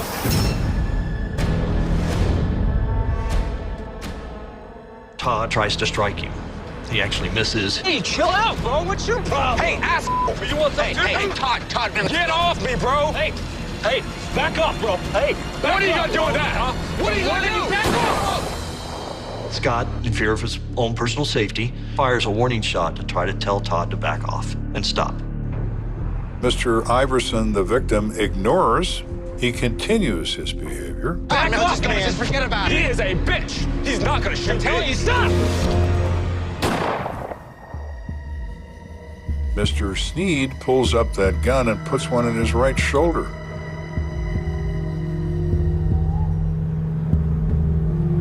It hits a bone and it ricochets exactly the wrong direction and cuts his lung in half and kills him. He didn't give me a choice, man. He didn't give me a choice, man. I'm so sorry. I'm sorry. Come on, man. Come on. It's gonna be all right. It's gonna be all right. Hey, here. No, don't close your eyes. Wake up. Come on, go get something. This isn't gonna give me enough.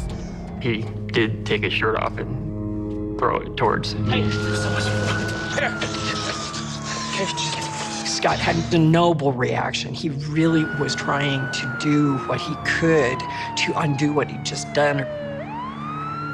He's not dancing with joy that he has shot his enemy. That certainly speaks volumes about Mr. Sneed's intent.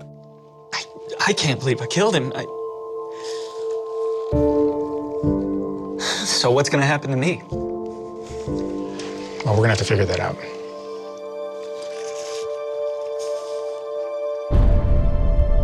Scott Sneed is charged with manslaughter. But when the district attorney takes the case to a grand jury, they come to a different conclusion. The grand jury comes back indicating that they did not feel that Scott acted in a criminal manner, but he acted in self-defense. So all charges were dropped. Unfortunately for Scott, he couldn't overcome the magnitude of what happened that fateful night. Mr. Sneed, as it turned out, at the age of 26, committed suicide as a result of depression. It really is tragic that Todd didn't make it. It was also tragic for Scott. And, you know, a tiny bit of luck could have changed this so much. If I had to do it over again, I probably just would have said, keep her up or something. Keep him around. You didn't have a chance to get married, have kids, you know, do the things that we're all doing now. It's very sad, but it is what people do. And guys like me are forced to pick up the pieces, as it were, and sweep up the crime scene and turn to the rest of the public and say, next, because there's going to be a next. 2 murder investigations from the case files of Lieutenant Joe Kenda. A savage knife attack leaves a middle-aged mother clinging to life. This is an incredibly violent crime. Kenda's on the hunt for a suspect with a twisted mind. There were some things that just didn't make sense. People behave in certain ways for a reason. Police, open up! Then, Oh my God. the discovery of a hidden confession opens the door to an age-old murder mystery. 1893. Yeah, how about fell off my chair? Murder is murder. There's no statute of limitations, even from the Old West. I want you to leave now. This isn't self-defense. You are lying pure and simple.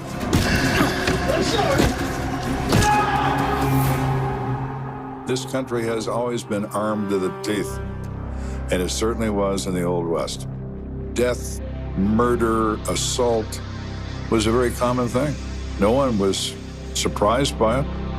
People expected it. This was in a nice residential neighborhood, basically in the northeast part of Colorado Springs.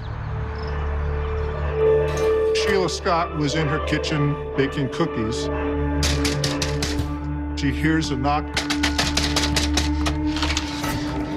Sheila, where's your phone? And she finds that it's her neighbor, Jerry Denton. Jerry, what happened? Your phone, Sheila, I need it. Jerry, you're back. She's freaked that on his back there's blood. Yeah, I need an ambulance. Look, my wife's been stabbed. I think she's dying. Across town, Sergeant Joe Kenda is enjoying lunch from one of his favorite local food joints. There was a hamburger stand in Colorado Springs that's now unfortunately out of business that made giant, oversized hamburgers. They were wonderful. How's the dog? The kids love him. He's a pain in my ass. Keep pissing on the carpet. Still isn't house broken yet? Not yet, man. I'm trying my best. He won't listen to nothing I say. I should try talking a little nicer to him. Now you sound like my wife. Dispatch to 441. Go 4-1. There's a call that comes over the radio, an attempted murder. 10-4, I'm on the way. I guess duty calls. You gotta go. When you receive a call in my line of work, just eat it or leave it and go do your job. Good luck with the dog. Yeah.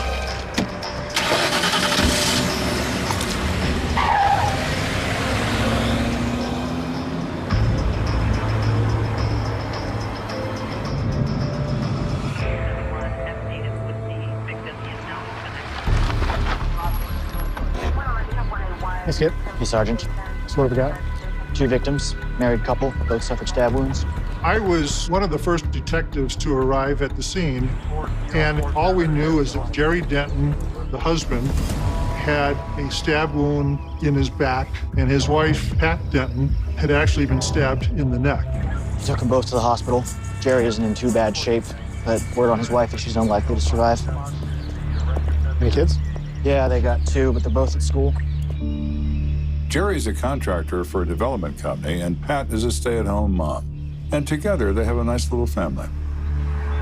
So Jerry told the comm center that it was an intruder, but I'm not so sure we should rule him out just yet. All right. Let's take a look inside. The most common call that the police respond to is a domestic disturbance, where husbands and wives get into violent confrontations. Was this something that happened between the two of them, or were there any other suspects? This is where EMS found the body. There's a large pool of blood in the kitchen, followed by a blood trail. It's apparent that she staggers and collapses on the floor and is bleeding profusely from a neck wound.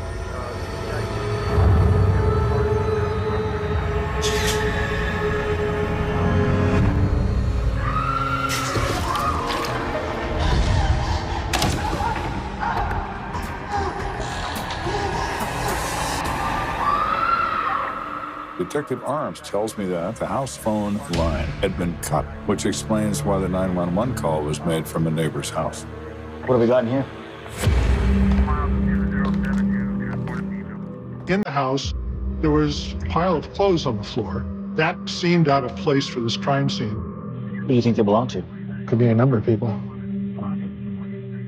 Is it the husband's clothes? Is it somebody else's? Somebody got undressed in here. Why would they do that? I got an idea. Where's the bedroom at? Right this way. So we went up to the master bedroom. Wanna grab one of those? Found the husband's shoes and compared the shoes to these. The different sizes. That led us to believe that they were not Jerry's clothes. What if the missus has a boyfriend? Dad comes home, finds this undressed person in his house, and he assumes he's not a nudist who came in to use the phone, and the knife comes out. Let's go see what else we got. We go back downstairs. We go looking around. We find the patio door has been broken. Sergeant, here, check this out. Coins. The physical evidence indicates this is a burglary. It's somebody who's doing a crime in this house, not a boyfriend of the wife, and not the husband. So Pat and Jerry discover a burglar in the kitchen. He freaks and grabs a knife. Whoever he is shouldn't be too hard to find. If those are the suspect's clothes on the floor in there, we got a guy running around in his underwear. Let's go. Now, why does he get undressed? Well, that's the $64 question. People behave in certain ways for a reason. We just don't know what it is. Got a dispatch. Kenda and I broadcast out to the officers in the immediate vicinity of the crime scene, warning them to be on the lookout for someone who is considered dangerous, would have only been wearing underwear and socks. As the search commences, Kenda and Arms hope victim Jerry Denton might be able to bring some clarity to the investigation. How's it going in here? Jerry, I'm Sergeant Kenda. You okay to talk? Yeah, sure. You know who did this to you and your wife? Yes and no. What do you mean? There's this teen with brown hair. I don't know his name, but I think he lives on our street. So now the question becomes simple. Which kid and in which house?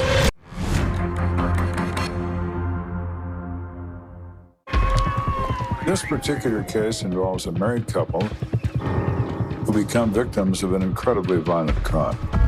The husband knows that the perpetrator lives in the neighborhood. Why don't you just start from the beginning? Okay, well, it all started late this morning when I was at work. Yeah. Something happened, but don't worry. April and I are fine. What do you mean? What happened? Pat tells him that there's a neighbor kid that came to the house this morning at 10 o'clock, and she recognized him, so she let him in. Pat said he was acting strangely, so she sent April to her room. And then she said he pulled out a knife and he was gonna rape her. But she's able to talk him out of doing this, and is able to basically have him eventually leave the house without engaging in any type of sexual assault. And obviously, I'm freaking out as she's telling me all this. Are you at the police station now? No, I'm at home. What? I don't think we need to call cops, sweetheart. Honey, this is serious. You could be in danger. But why don't you drive over to my office? You can spend the rest of the day here.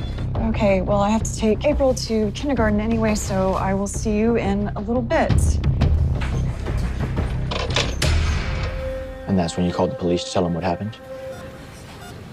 No, we didn't call you guys that time. Pat wouldn't let me. Why not exactly? One of the ways that Pat got the perpetrator out of the house was to promise not to call the police if he didn't harm her. I should have put my foot down and called, but we didn't. And then when we got home, that's when it happened. Jerry tells us that he and Pat got home in separate cars, but essentially at the same time. Pat walks into the house, and Jerry initially goes to check the mail.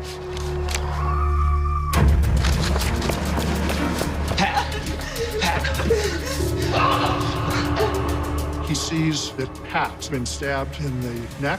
No. You gotta let go. He said he didn't know what to do. He took the knife out and tried to put a towel around her neck. Look at me. You're okay. Look at me.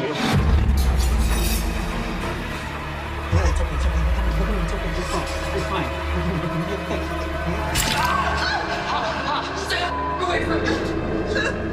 And that's when he got attacked from behind. I saw him just standing there. This brown-haired teen. He was going crazy and stuff. Stay the away from me, man. You kill me, I'll kill you. I swear.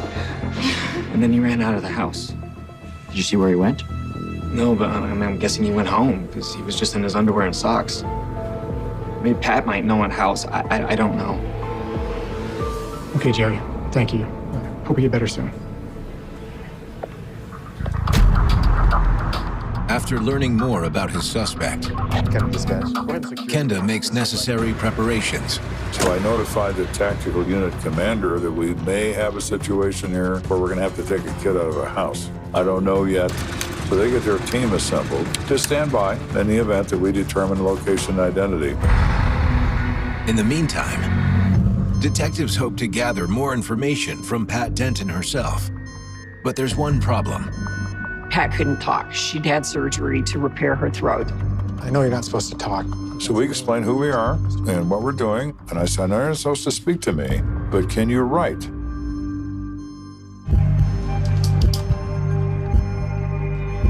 Can you tell us the name of the person that did this to you?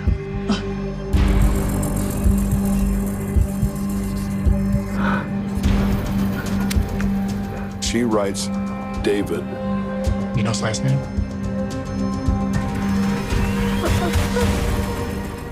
How about where he lives? Mrs. Denton writes directly across the street, one house to the left. Hang in there. You're gonna be okay. And then she wrote something else. I looked at it and it said, why me? I don't know why you, but we're gonna find the person that did this. So I said, my dear, I know we will find him and we will punish him for what he has done.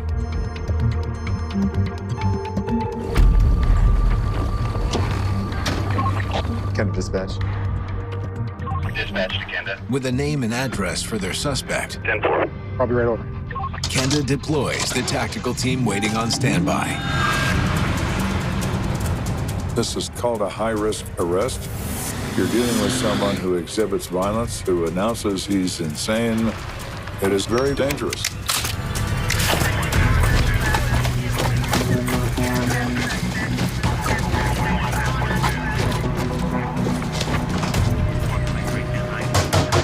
Police, open up!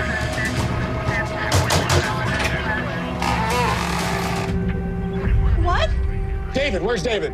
My son, he's in his bedroom. All right, step outside, ma'am. Well, what is this? David didn't do anything. Ma'am, he's wanted in connection with an attempted murder that occurred this morning. That's impossible. He's been with me all day. He's been sleeping. Stay with him.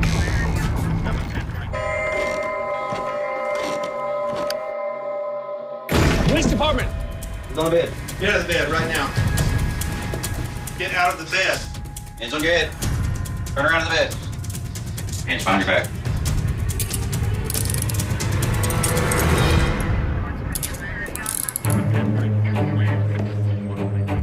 What's going on? I didn't do anything. Dave, where were you between 10 a.m. and 1 p.m.? I've been sleeping. Let's clear this up.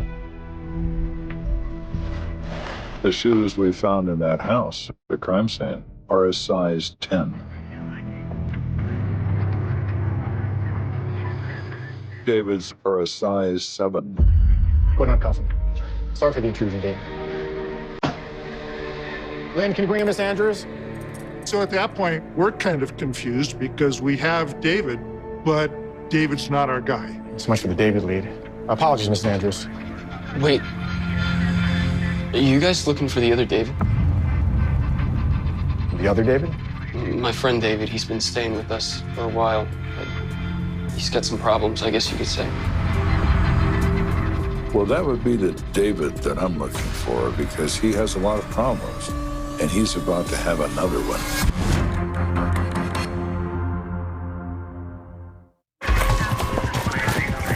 The tactical unit has made entry into the suspect residence. Are you guys looking for the other David? We found a kid named David, and he's the wrong David. So I speak to Mom, and the mother says that David Dotson has come to live with them. He's a 17-year-old kid. He does fit the description. I thought he seemed like a good kid. He's pretty quiet. So why was he staying here? Well, he moved to the Springs from Oklahoma City a couple months ago, but things weren't working out at home. The mother explains that David Dotson, he's kind of a lost soul. She felt sorry for him, and she allowed him to move in. Have you seen David at all since this morning? I think he might have returned to get some clothes. No, he hasn't been back. Where is he now? This kid is naked, he's on foot. He needs to find clothing, and he needs to find a way out because he assumes, quite correctly, that the police are on his heels. Excuse me, Sergeant. Got a report of a stolen car, 2 blocks from the crime scene. Just like that. Another lead. Is this connected? It's just too close not to be. Let's go. Excuse me. Detectives head out to follow up on the potential lead of the stolen car. I had it parked right there. Were the keys in there? Well, no, but I do leave a spare under my bumper. Back in the days, we all had those little stick-on hide-a-key things. Was there anything of value in the car? Not really, just some cash. And my boyfriend left some clothes in there. Clothes. This kid gets incredibly lucky. He finds a truck that happens to have jeans, a shirt, and some sneakers. How does that happen? So now our man has clothes, he's got money, and he's got transport. Now, where does a fugitive run to? Predictable places. Well, thank you. They go find their mama, their girlfriend, or their money. Dedicated dispatch. So I'm thinking now that maybe he's going back to Oklahoma. I need a bolo put out. We put out an alert to all agencies in Oklahoma. We're looking for this stolen car that may contain a male David Dotson. We describe him. Colorado Springs authorities keep up the search for their fugitive. But they turn up nothing. However, 2 days later, over 300 miles away in Oklahoma. It looks like it, doesn't it? It does.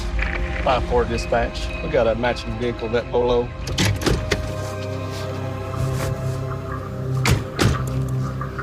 Tag 870 Fox Ocean. Wolf.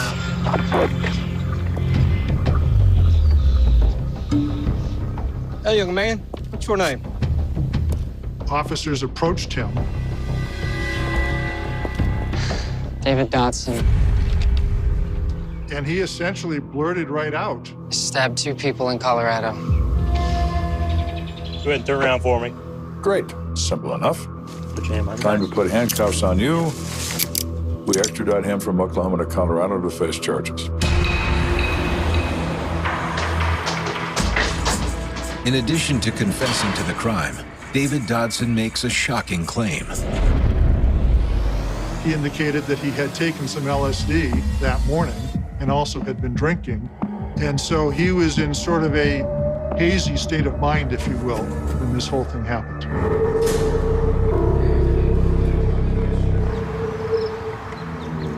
Detectives still have many questions, but luckily, there is someone who lived to tell the tale. Pat Denton's recovering from her injuries, able to speak. She was going to be fine. Did you know David Dodson prior to this? I mean, I saw him around the neighborhood. That was about it. Good morning. I barely said 2 words to him. And then that morning, he shows up at the house. Hi. Hi, I'm David from across the street. I was wondering if I could ask for a favor. Oh, well, sure. What can I do for you? This young man asked her for a cup of sugar. How much do you need? April, you go and play in your room for me, okay? Thank you. Even though April was little, she saw him coming in and she could tell her mom was uncomfortable. Something was off. Take your clothes off. What? Take your clothes off. What? I'm sorry. Shoot. I started talking. I made up a story. No, you don't want to do that, David. I'm dying, David. I have AIDS. What? Yeah. That was really thinking on her feet, and she stuck with it. Is everything okay? Not really. Well, why don't we sit down and talk about it? Would you like some coffee? Or, yeah? Okay. Yeah, it's okay. She eventually gets him to calm down. If David had in fact taken LSD, it could explain his impressionable behavior. Sometimes I feel like I'm dying, you know? Yeah. And nobody cares? Within minutes, he was opening his heart to Pat. Well, they should care. She could tell he was a mess and genuinely saw this as an opportunity to get a fellow human being on the right path in life. That's just who she was. You're not going to call the cops, are you? No, I promise. I'm not going to call the cops. David, if you'll excuse me, I really need to get my daughter to kindergarten. She was very, very fortunate that she was able to talk him out of it. Kenda believes that during the first encounter, David noticed the jars filled with coins. He thinks about that as the day wears on, and he's still suffering from the effects of the LSD, but he decides now it's time to burglarize their house. When he sees Mrs. Denton come home, he then changes his mind. He decides to carry out what he was going to do before. He cuts the phone line, and he strips his clothes off. It doesn't make any sense that he does that, but that's what he does.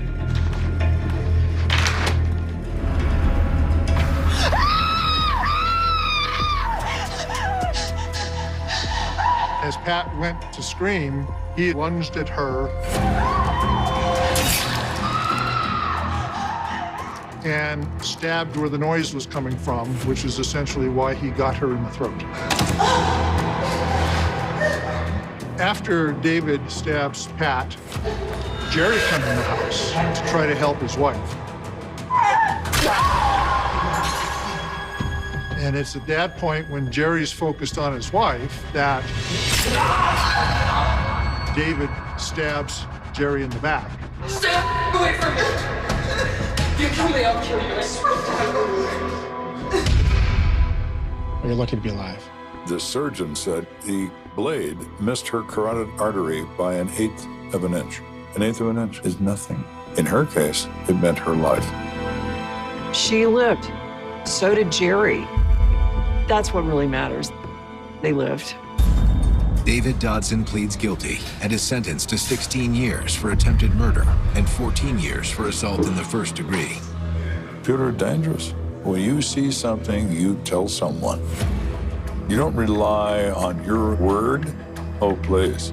To who? A criminal? Call the police. Call the police.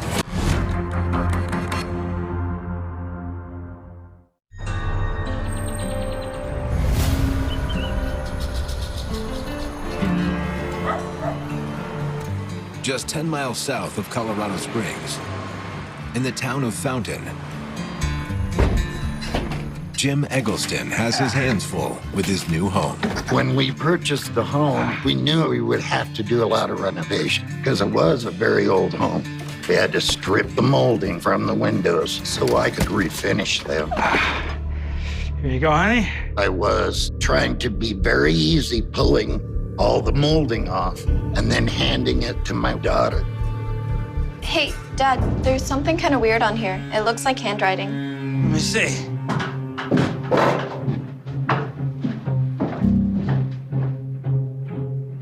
Yeah, you're right.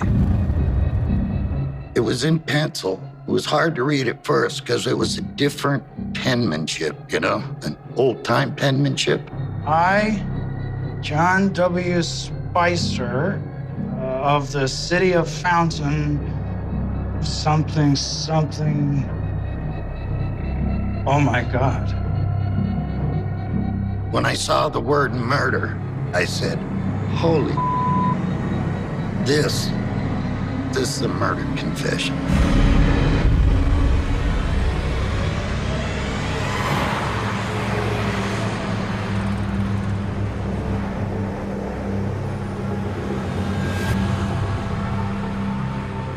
The next morning, at the El Paso County District Attorney's Office, investigator Larry Martin is catching up on some paperwork. Hey, Larry. Oh, hey, Chief, how you doing? Well, we've got something. I was hoping you could take a look at it. It was on the back of a piece of molding in an old house in Fountain. My chief said that he'd gotten a call from the Colorado Bureau of Investigation advising that they had in their possession a possible murder confession, so they contacted the district attorney's office to see if we would be willing to open an investigation. That's mostly obscured by all this paint and stuff. The lab at CBI is working on cleaning it up without removing the writing. Right. It's in pencil. Upon examining this, I noticed right away that some particular words jumped out at me. I did kill and willfully murder. Assigned John Spicer. And there's this. 1893? Yep. Wow. As a member of a modern police force, you don't get an opportunity to open a window into the past very often. In 1986, we ran across something extremely unusual, and it was a window into 100 years before that day.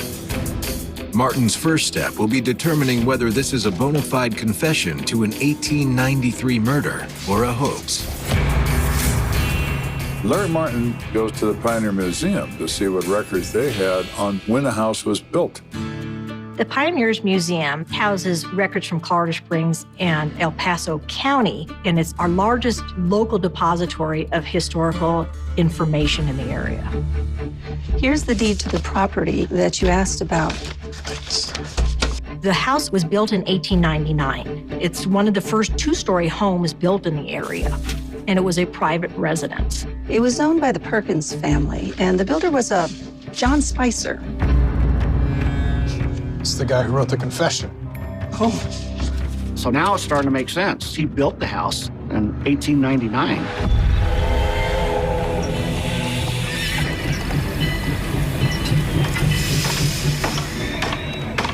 John Spicer was a carpenter.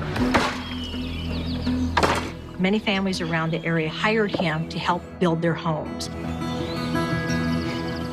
Now, this was 6 years after the purported murder took place.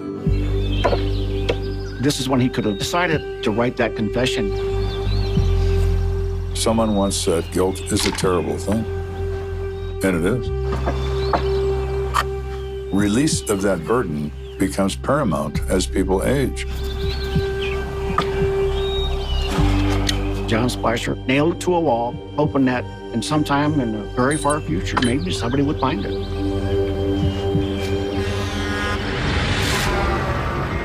Now I'm thinking, this is no hoax. I've got a case that dates back 100 years, and where am I going to find the information I need? One possibility is Colorado Springs police.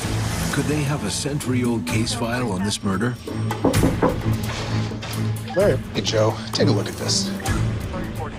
So I went to Joe, and once I laid it out to him, his eyes bugged out. He was very interested in this. Wow. This was an opportunity to look at things that I've always been interested in. History, one of my passions, and the Old West. So how can I help? I think you can go through the police records and see if there's anything on this murder on the file. I don't have to. They don't exist. CSPD wasn't around in 1893. The actual municipal police department wasn't formed until 1901. Before that time, there were deputy marshals, and they were the law, and they dispensed justice on the spot in most cases. So no police. The marshal didn't do much investigating back then. I say your best bet's the library. Yeah, that was my next step. Give it a shot. Listen, I know it's your case. If you need any help, let me know. I'd love to help out. Yeah, I will. Thanks, Joe. So I was able to go to the Penrose Public Library and do some research on their old newspaper articles. In my research, though, I came across an article from the late 1950s where it mentioned a lady who was helping a family from Illinois find headstones for burial sites for some of the Locke and Spicer families. Marguerite Buckley. Is that a lead that I can maybe get more information on who John Spicer was? Later that afternoon, Martin finds a phone number in the directory and gives it a try. Hi, I'm looking for a Marguerite Buckley. This is she. Hi, Marguerite. This is Detective Larry Martin. I'm doing a little bit of research on a man named John Spicer, and I was wondering if you knew anything about him. Well, I do. John Spicer was my father. I about fell off my chair. What? I got the daughter to the confessed killer? All right, thank you so much, Bernie. All right, bye. I called Joe and I said, let's go. At her home, 89-year-old Marguerite Spicer Buckley happily shares stories of her father. My dad had a lot of different jobs when I was growing up. Marguerite explained he was sort of a general laborer. He worked in a railroad. He was a carpenter. He'd done what he had to do to survive and feed his family. So he was a good father? Well, not exactly. When he wasn't working, he was drinking somewhere. She was very blunt that her dad was an ugly drunk. He was very mean. And when he started drinking, she would actually pour his whiskey for him and give him a lot of whiskey because she wanted him to pass out very quickly. Get it, girl! Sorry, Pop. I ought to teach you a lesson for being so careless. Get him outside before I change my mind. Gambling, he got into that too. In the 1880s, 1890s, gambling went hand in hand with drinking. That was their entertainment. So I finally told her, I got to be honest with you. The reason I'm doing a history on him is he may have committed a murder. We found what we believe to be a confession written by your father.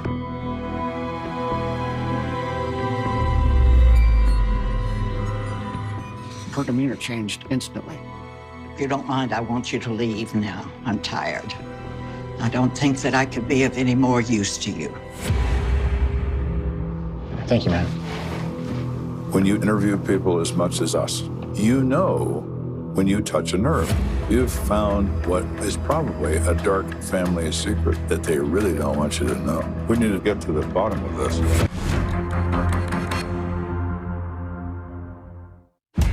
The Colorado Bureau of Investigation has been working on deciphering a confession to an 1893 murder. We believe that John Spicer killed someone, and we also believe that his daughter, Marguerite, knows something about it. This is Investigator Martin. I eventually get a telephone call from Agent Mooney of the Colorado Bureau of Investigation. I've been working on this piece of wood you brought me. He said he was able to decipher the name of the victim, John Sebastian. We're still trying to clean up the rest of the confession. Hey, this is great. This is critical information, which we didn't have before. So now we have to look at this John Sebastian. All right, we'll talk to you soon. Who is he? Martin and Kenda return to the Pioneers Museum to look through old city directories for traces of their victim. And bang, 1893, we find the name of John J. Sebastian. He lived in Colorado Springs, worked for the railroad. The last time his name appears in the city directory is 1893. In the 1894 edition and beyond, no John Sebastian. Did he dry up and blow away, or did John Spicer kill him?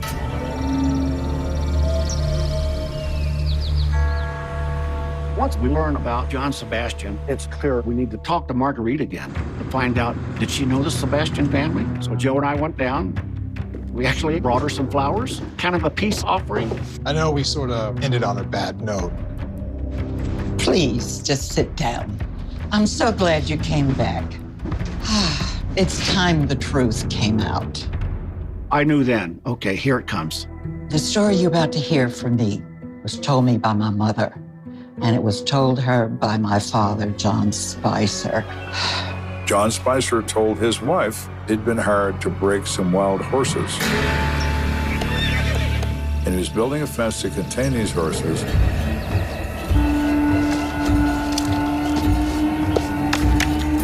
He heard a man sneaking up on him. Give me your money. I'll cut you. Give me your money. Come on. What you got? Spicer was forced to defend himself. Marguerite tells me that her father struck this man in the head and it killed him.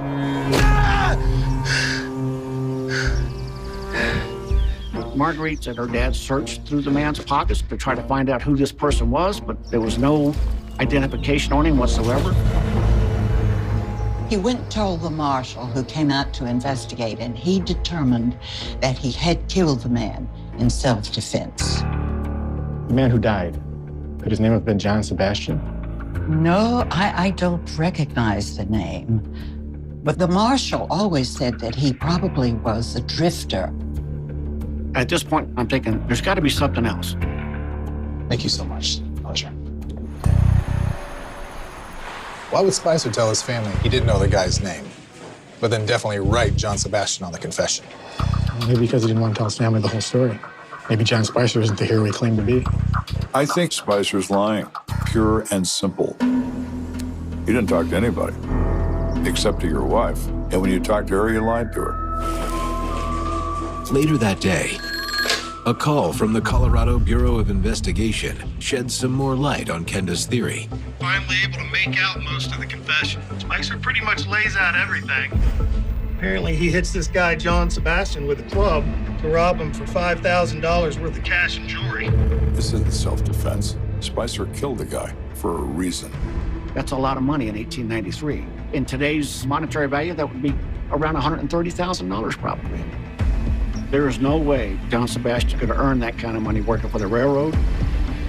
There are only two ways you can have that kind of money: through being a gold miner and having a successful claim in the mountains, or through gambling. And his daughter Marguerite tells us that he was a gambler. And I believe that's the common thread between John Spicer and Sebastian.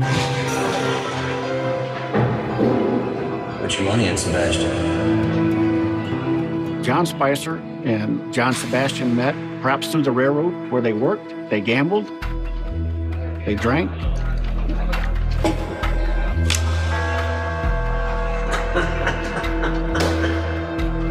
Bitch. On this particular day, John Sebastian was the big winner. He wiped everybody out. Not only their money, but their rings, their watches, and any jewelry they may have had on them. Hand it over, Spicer.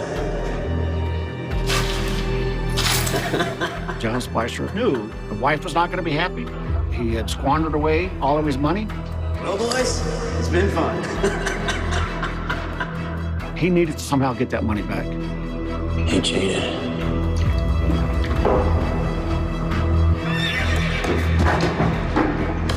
It's at this point, John Spicer himself lays out what happened next.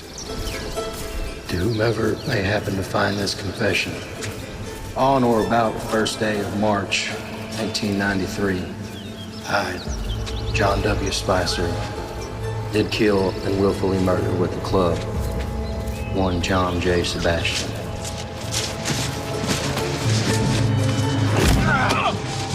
For his money and jewelry to the value of $5,000. The hope that when I'm gone, this confession may be found and at last clear up the darkest mystery that ever embraced one in human murder. In prayer for the partial salvation of my soul. John Spicer left John Sebastian there to die, and probably wild animals would have got to it. The remains would never have been found. With no one alive to arrest, Martin files a report with the district attorney's office, officially closing the case. Larry Martin decided to donate the molding to the Fountain Valley Historical Society as a memory of that event because it was part of their history. It is kind of the local lore now, and it's known as the murder board. This confession was written because John Spicer had a guilty conscience. The guilt was eating him alive. And he was concerned about the afterlife, that he could not go to meet his maker in his mind with this stain on his soul. So he wrote that confession, knowing that someday someone would find it. And someday somebody did.